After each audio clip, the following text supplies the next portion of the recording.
ओडिशा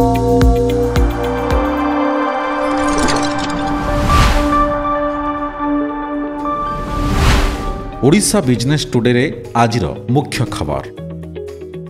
देश में प्रथम राज्य भाव ओडिशा रे आरंभ हेबो एआई मिशन। ओडिशार विकास रे जोड़ी हेबो नुआ फर्द निर्माण हेबो क्रूज टर्मिनाल। ओडिशा रे मोबाइल गेमिंग रे 100% वृद्धि। राजधानी पुनः विकास योजना खूब शीघ्र आरंभ हेबो। पुरीरु विकसित कृषि संकल्प अभियान शुभारंभ। ओडिशा रे आसिबाकु जाउची आर्टिफिशियल इंटेलिजेंस नीति बा एआई पॉलिसी। मुख्यमंत्री अध्यक्षतार अनुष्ठित राज्य कैबिनेट रे एआई मिशन को मंजूर मिली। एआई सहायता तथ्य संग्रह नवसृजन को प्रोत्साहन तथ्य आधारित निष्पत्ति सह राज्य में सामाजिक और आर्थिक उन्नति हेब। ओका कार्यालय रे यह कार्य करिबो और मुख्यतः स्वास्थ्य कृषि शिक्षा और विपर्यय परिचालन व्यवस्था को सुदृढ़ पई एहार प्रयोग कराजिबो।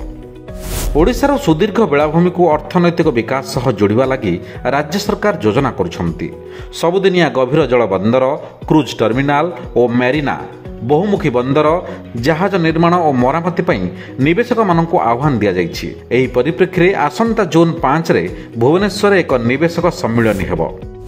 राज्य में 2023-24 रे मोबाइल गेमिंग पई उपभोक्ता पंजीकरण रे वार्षिक 18% वृद्धि घटितिला।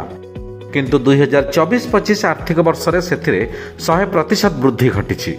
स्मार्टफोन और इंटरनेट उपलब्धता बढ़िबा सह गेमिंग प्रति लोकमानकर आग्रह बढ़ुछि। विशेषकर 18 रु 42 वर्ष वर्ग रे उपभोक्ता बढ़िछंती। अधारे अटकिथिबा राजधानी पुनः विकास योजना आरंभ करिबा पई राज्य सरकार तत्परता प्रकाश करिछंती।